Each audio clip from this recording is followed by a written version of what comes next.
Hi, everyone. I'm Diane Macedo. Thanks for streaming with us. Officials just held a briefing at the Pentagon on the latest in the situation in Afghanistan. Among other things, the Pentagon offered some updates on a U.S. drone strike on a vehicle they say was known to be an imminent ISIS-K threat.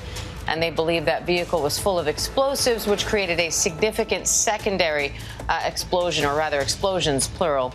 The Pentagon is now looking into reports of civilian casualties from those explosions. Separately, around 11 p.m. Eastern time last night, as many as 5 rockets were fired at the Kabul airport.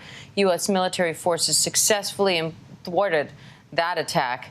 And they also updated us on evacuations. 122,000 people have been evacuated from Afghanistan so far, including 5,400 Americans. Let's bring in senior Pentagon reporter Louis Martinez and ABC News political director Rick Klein for more on all of this. Louis, I'll start with you. We're getting estimates of how many people were evacuated so far, but not for how many people are still there and will potentially be left behind. What do you make of that?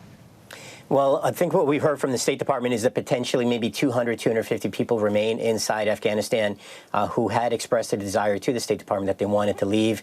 But we have not gotten any updated numbers as to how many Americans have left in recent days. We had heard as soon as Friday that there had been numbers that continued to flow out. But, Diane, what you're starting to see right now is definitely the decrease in the number of passengers aboard those flights, because that means that they are ramping down the people who are being flown out. These are potential evacuees, American citizens, and ramping up the departure of the American troops there. When this process started on Friday, we got confirmation that what they call the withdrawal was beginning on Friday mornings when they confirmed that to us. The numbers were approximately 5,000. Since then, you can probably assume that the numbers have continued to drop and drop. One of the more interesting things from this briefing was that we heard from John Kirby there, confirmation that while the U.S. has been cooperating with the Taliban in terms of getting people to those gates and ensuring a good flow and ensuring security for everybody who's there, they are also cooperating with the withdrawal. In other words, they are informing the Taliban about their process. They are informing them to avoid any, what they call this military term here, deconfliction. Essentially means don't make any mistakes or don't assume something because or miscalculate based on what you're seeing. So I think the Taliban, that level of coordination indicates that we are nearing the end, and we already know that August 31st, the midnight time frame in local time, which would be about midday tomorrow afternoon, would be the end of the U.S. mission in Afghanistan. And Louis, we were getting about 5,000 people out a day. You were saying yesterday they're saying they got 1,200 out. Why that dwindling number? Is that because they're also withdrawing troops at the same time? There are a couple of things that happened. Number one was the growing security threat. Over the weekend, we saw these really urgent messages going out to American citizens not to arrive at the certain locations that they had been told to go to, and being told that there was an imminent threat of an attack. What we saw was a drone strike yesterday, on Saturday, that struck a car bomb, a vehicle that was being prepared for an attack, probably at one of those gates there at the airport.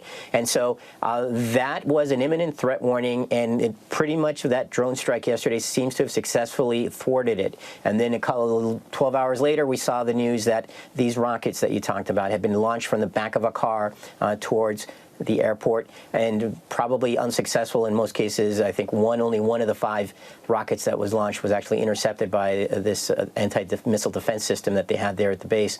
But the reality of the threat continues, and what that means is that that's why they warned Americans to stay away.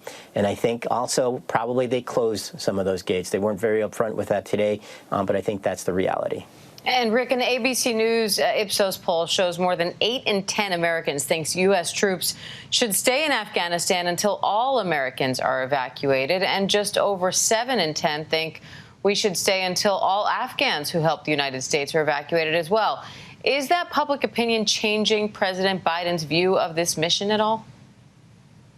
It's not, but I should note, of course, that the question is easier than the realities that face President Biden right now. The acknowledgement that we've heard from the State Department and the White House over the past week is that there's no way to know even how many Americans exactly are in Afghanistan. There's no need for them to all have registered with the State Department.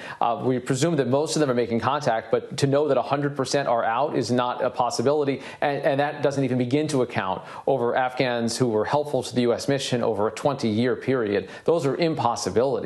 But it does, to me, suggest that, because that's been the argument that many of Biden's critics, including some of his own party, have been making, to say, look, make sure you're there as long as you need to be to make sure that our friends and our fellow citizens at least are out. That has not been the commitment from the White House. But you heard again today, another commitment from the Pentagon to say that there will be efforts even after August 31st to get out those who want to get out. Now, it gets harder. We've seen how dicey the security situation is now, with the U.S. still having some troop presence. The deadline of barely 24 hours from now means that you'll have to much more difficult to coordinate everything around the airport once it's in the control of the Taliban. But the bottom line is that public opinion has not been where Biden has been headed on this. Even his own party, the numbers to me that were so striking in this poll is that Democrats and independents about as likely as Republicans to say that U.S. troop mission should stay for as long as there are Americans on the ground in Afghanistan and as long as there are Afghan allies still in the country. And Louis, we heard General Taylor say today operations will, quote, conclude soon. Any chance they go past this deadline? I think that based on the incident last week, I think that hardened the thinking that the United States had to pull out by midnight, August 31st. We had heard about contingency plans that President Biden had asked the Pentagon and the State Department to draft up, and there has been no talk of that in recent days since that deadly explosion last Thursday. So I think that we are on a target right now for a full U.S. military withdrawal by midnight local time tomorrow in Afghanistan. So, Rick, how has this withdrawal affected President Biden's overall approval rating? Yeah, if you look at the tracking of this over the last couple of weeks, it's fascinating, Diane, because for the first 7 months or so of President Biden's time in office, his approval rating moved almost not at all. According to our friends over at 538, there's been no president in the history of polling that had an approval rating as steady, always either in the low to mid 50s.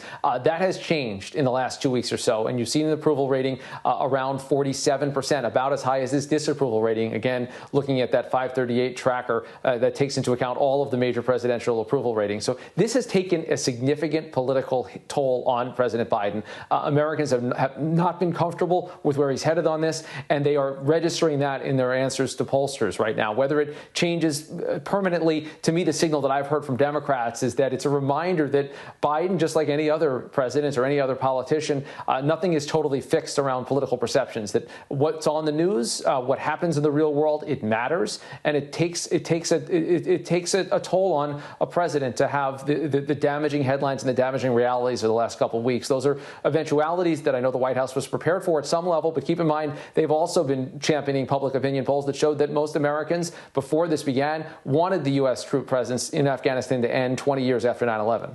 And Louis, with this deadline looming, what are you looking out for in the next 24 hours? I think what we're going to see is a flow of aircraft continuing. We got reports last night that U.S. military aircraft were flying out every 20 minutes. That indicates to you that there is a significant outflow of troops going on right now. I think what we're going to see is that eventually there'll be some kind of announcement either from the White House or the Pentagon indicating that U.S. troops have left for good from Afghanistan. But really, my guess is that we're going to see reports coming very early on through social media that the Taliban are inside the grounds of the airport, and that to me will be the indicator that yes, all U.S. troops have left Afghanistan. The timetable remains August 31st, and obviously the military is moving very, very quickly towards that glide slope. All right, Louis Martinez, Rick Klein, always great to have you both. Thank you. Thanks. Thank you. Coming up, search and rescue operations are underway in areas impacted by tropical storm or then Hurricane Ida. We have the latest warnings and forecast for you in just a moment.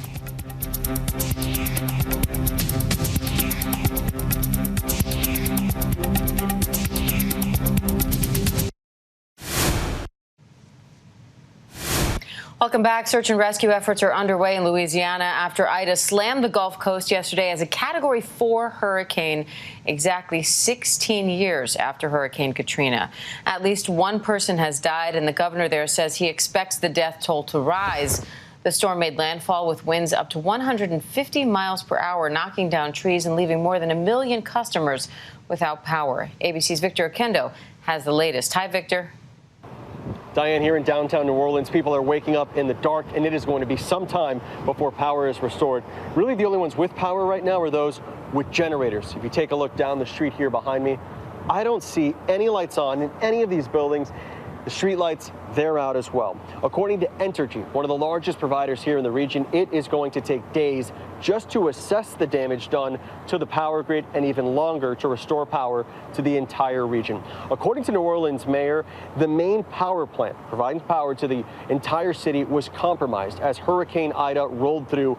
Even the 911 system went down, and anyone who had an emergency was told to go to the closest fire station. More than 1 million customers are without power right now in Louisiana. In Mississippi, that number's about 105,000. Entergy says that they have a workforce of about 7,000 already on the ground ready to help, and there are crews coming in from all different states ready to help as well, but this is going to take some time. Diane? All right, Victor Oquendo, thank you. And the communications director for Louisiana's Office of Homeland Security and Emergency Preparedness, Mike Steele, is joining me now on the phone. Mike, thanks so much for being on with us. I know it's a busy day for you. Talk me through how the state prepared for this storm. So everything that could have been done from a ramp-up standpoint was pretty much done. We had all the search and rescue teams. We had power teams staged across the state. It was a matter of keeping them kind of out of harm's way, but they were ready to roll in. And so today we're really kicking off a lot of that activity. There were some really horrific scenes, just outside of New Orleans in LaPlace. A lot of homes in that area were flooded and had rising water overnight. It was very difficult for anybody to try and get in there. At first light this morning, those search and rescue teams are already in that area. But there's still a lot of things, even for those teams to work through, as far as trees down, power lines down. Just trying to move around the state right now is very difficult. But the helicopters and everything are down there taking care of that activity right now. Also, there's thousands of utility crews standing by, that are here now, starting to pick up the pieces. But we saw with Hurricane Laura last year, when you have just severe damage to the infrastructure of the power system, sometimes it does take weeks in some cases to kind of get things back online. The speed that they recovered everything after Laura was pretty remarkable, but it's difficult for us as customers because we're so used to everything being, just easy nowadays when it comes to electricity. So how are search and rescue efforts going, given all the challenges you guys have to deal with down there? For the most part, they seem to be going okay. Some of the areas where the search and rescue operations were taking place, there weren't that many people involved. It looks like a lot of people did listen to the evacuation orders and took advantage of the few days we had before the storm, impacted the state. So it seems like everything is going pretty well in that regard. We did have one reported fatality in Ascension Parish, which is just south of Baton Rouge, but that was because of a tree falling on a home kind of in the worst stretch for this region last night as the winds really picked up. And so how's the state working with the power company to try to get the lights back on? So it's a matter of, all the utility companies kind of have all their agreements, especially the utility systems along the Gulf Coast.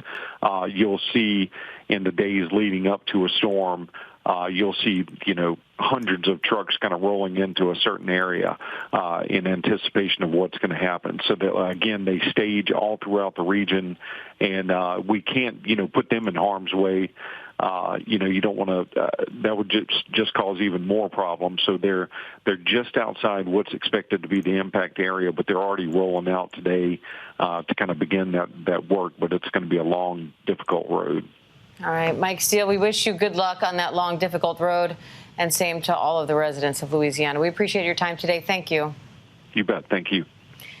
And as we mentioned, more than 1 million customers are without power across the Gulf Coast. The local power company says it could be days until they're able to just fully assess the damage. Emergency crews are heading to New Orleans from Lafayette now after the entire city of New Orleans was left in the dark overnight. Our Trevor Ault is in Lafayette with more. Hi, Trevor.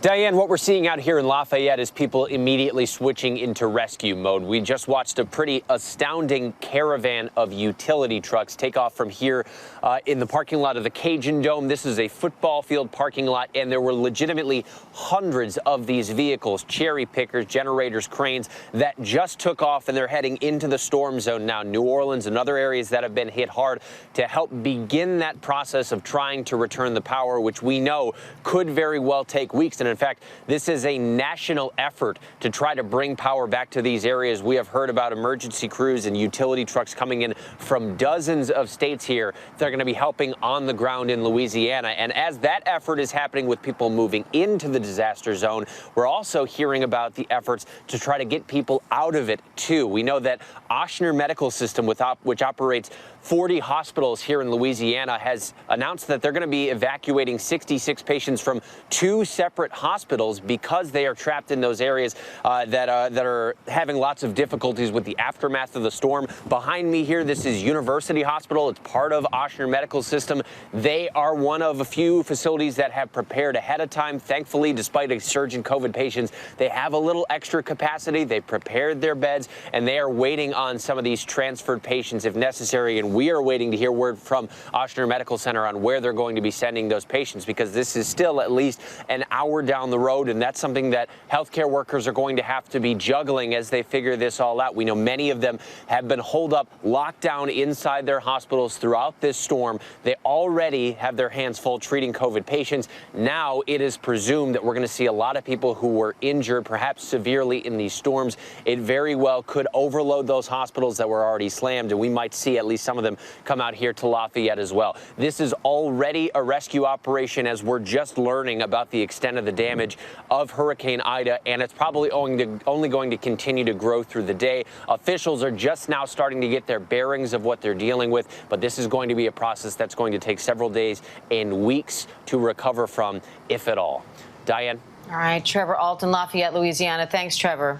And let's bring in WABC meteorologist Brittany Bell now for the latest on the forecast. Brittany, where is Ida now, and where's the storm headed next? Right now, the center of circulation from Ida that is pulling out of Louisiana, now making its way into southwest Mississippi near Natchez, just southwest of Jackson, Mississippi. The brunt of the heavier rainfall that stretches from Mississippi, Alabama, and also the Florida Panhandle, that will eventually push into Tennessee. But let's look at the alerts. We still have a flash flood warning out for multiple counties, even some flash flood emergencies earlier this morning, and a tornado watch. That main tornado threat, that will shift into southern Alabama and the Florida Panhandle. We actually just a bit earlier had a tornado warning just north of Pascagoula, and we could see additional tornado warnings issued throughout the day. This is the latest track from the National Hurricane Center, that the 11 a.m. advisory, and that will continue to transition into a tropical depression, eventually a remnant low as that moves northeast later this week. But really, those names are just semantics, because impacts will be widespread. Right now, though, the main impacts, heavy rainfall and also that potential for severe storms. The heaviest rain moving north into North Mississippi this afternoon and this evening. Slow-moving rainfall near Tupelo pushing into Memphis. Northern Alabama getting those rain bands that could potentially produce isolated tornadoes. By Tuesday afternoon, central Tennessee will get that widespread rainfall, something they don't need after they had that significant flash flooding over the past few weeks. A closer look at the numbers. So on average, these are on the lower end, 2 to 4 inches of rain. Even that is significant. That's possible in Birmingham, Memphis, Montgomery. Some higher totals, closer to 4 to 6 inches of rain through Tuesday near Jackson, Tupelo, and Nashville. Some spots in Mississippi have already picked up close to 8 inches of rainfall. Those numbers will continue to go. Now, the threat shifts to the northeast and the mid-Atlantic later this week. By Wednesday afternoon, widespread rainfall stretching from Charleston all the way towards portions of New York City and Philadelphia. There's a flash flood watch out all the way into New Jersey and Pennsylvania. So far, about 60 million Americans are under flash flood alerts into Wednesday and Thursday. So this storm is just widespread. So still 2 to 4 inches possible near Columbus and Pittsburgh, and a higher totals close to 4 to 6 inches stretching from Hartford, New York City, and also Charleston. And some spots could get over 6 inches of rainfall. And then I want to point out, too, it's just been fairly busy as it relates to tropical systems for Louisiana. We have a map. Now, this shows just over the past year, they've been hit by Laura, Zeta, and now Ida. And those were all major hurricanes. So a major hurricane that is Category 3 or higher. And this is just over the past year. So they really need a break in Louisiana and also South Mississippi. On top of that, we aren't even close to we are approaching the peak of hurricane season. The peak of hurricane season, that's around mid-September, and we still have a lot more to go. Not even peak hurricane season, and this is what we're seeing already. Yeah. All right, Brittany, thank you. And that does it for this newscast. I'm Diane Macedo. Thanks for joining us. And remember, ABC News Live is here for you all day with the latest news, context, and analysis. Stay safe and have a great day, everybody.